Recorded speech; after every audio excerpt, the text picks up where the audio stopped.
Hey, what is up guys, I'm KPHD here, and welcome to some of the first impressions of one of the first flagship smartphones of 2017.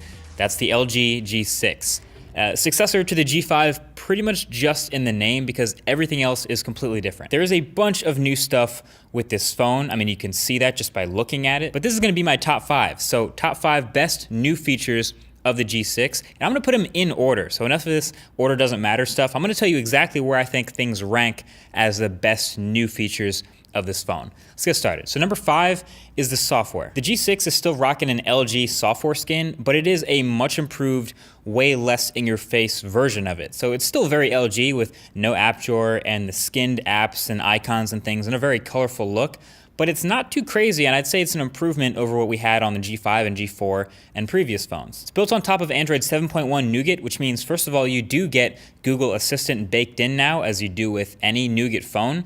And it means you get a couple other features that are built into LG's skin that you wouldn't get in pure stock Android that you'd have on the Pixel phone. There's always a balance of shoving new features in your face, which is kind of like what Samsung might do, versus sort of tucking the features away in the settings app and letting you find them later. And I think this skin does a pretty good job of balancing those two things. But of course, it's not perfect. As a skin phone, you kind of have inherently a little bit of a delay as far as software updates go. Of course, we hope it gets lots of software updates very quickly, but there's no guarantees. And also, of course, you kind of have to deal with LG's reputation. Lately, it's been a little bit shaky as far as stability goes, but we'll see. So number 4 is the specs.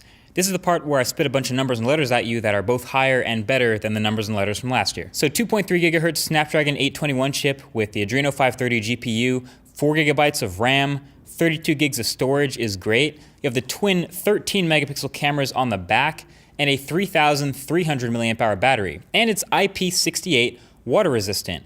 That on top of Qi-enabled wireless charging, and it still has a micro SD card slot, so up to 2 terabytes of expandable storage. So the numbers and the specs on paper, of course, look great, as you'd expect from a flagship Android phone in 2017.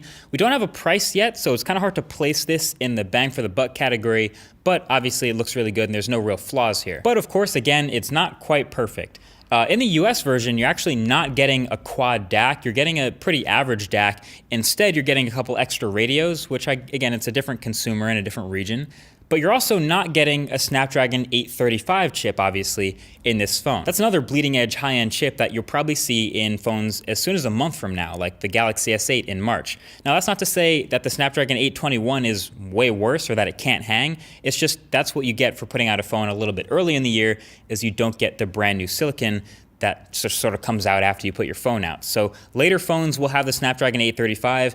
821 is still really good, but, you know, not perfect. So number 3 is the dual cameras on the back. Last year, the G5 had a very obviously primary 16 megapixel portrait camera and a very obviously secondary lower resolution super wide angle camera just for fun. This year, the G6 gets twin 13 megapixel sensors behind your standard and 120 degree wide angle lenses. So now when you're switching back and forth between the portrait lens and the super wide angle lens, it's not as big of a glaring difference in quality. Before you could really tell when a photo was with the other camera. Now you'll just sort of be able to glide between the two and not get a huge drop off. And I think that's the kind of thing that will encourage people to use this super wide angle camera a lot more. It was a pretty cool feature to see in the G5. They're carrying it over to the G6, and I'm happy it's there. But it's not perfect, because obviously, okay, no camera is perfect, but also because I've had some stability issues in this first bit of use. But I can't look too far into that because this is a pre-production unit with pre-production software, so I can pretty much guarantee that this and any other problem I come across in the software will be fixed by the time this goes on sale. So the number 2 best feature in the G6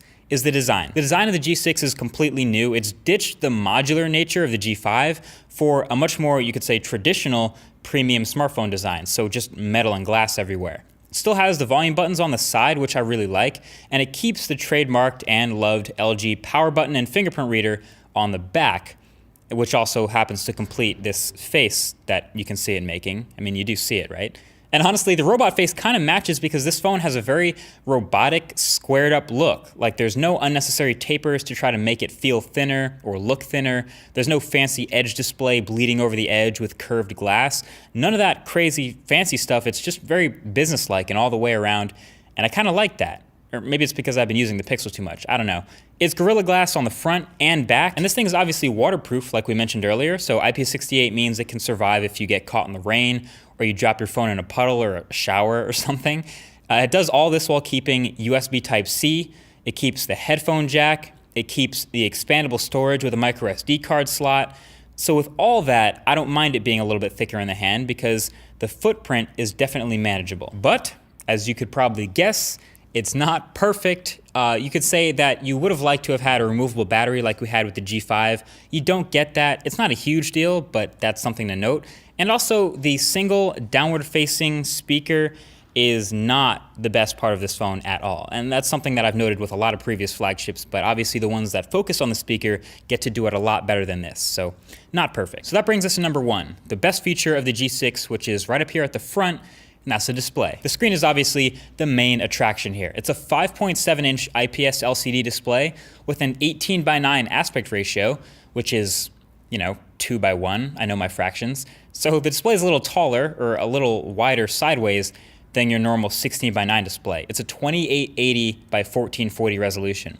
Now, apps and wallpapers and icons and everything still work perfectly normally, but you do get a couple software features to take advantage of the larger display.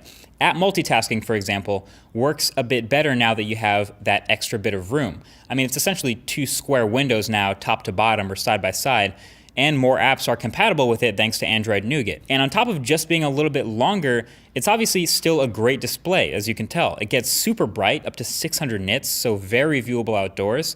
Supports HDR and is very proud of it, giving very deep blacks for an LCD and great saturation. And the curved corners are just icing on the crispy G6 cake. I mean, I could go either way on curved corners versus square, but I think they look kind of cool, so I don't mind it. And this thinness of the bezels is really what LG's been hyping up and what people looking at this phone will hype up, because it's not just the side bezels, which are obviously tiny, but it's the forehead and the chin, the top and bottom bezels. They get super compact too. So these thin bezels all the way around the display let a phone with a 5.7-inch screen fit in the footprint of a much smaller phone, which is legitimately useful again. But then again, you can say it with me again, it's not perfect. Anytime you're watching a 16:9 video, it becomes obvious you're gonna see these bars along the side, and people get used to seeing these bars along watching most videos, but if you watch an 18:9 or 2:1 video, the bars go away and it looks way better. And also, obviously, smaller bezels make this phone a lot less protected and more prone to cracking or breaking if you were to drop it, especially if you don't have a case on it, which, like me, is how I roll with every phone, so that's just something I'm willing to deal with. So that's the G6 in a first impressions nutshell. Things like performance and battery life and the camera, these will all be thoroughly tested, and that's the kind of stuff I'll go over with you in the full review of this phone when this thing finally comes out with a price and a release date. But until then, that's what to know about it. You can look at the G6 as pretty much a super safe bet, but in a good way. Like, it seems to stack up well against what we're expecting from things like the Galaxy S8 and phones coming out later this year. But again, those will have to come out, and we'll look at that comparison when we get to it. So either way, what do you think of this phone? Would you grab a G6? Let me know. Thanks for watching. Talk to you guys in the next one. Peace.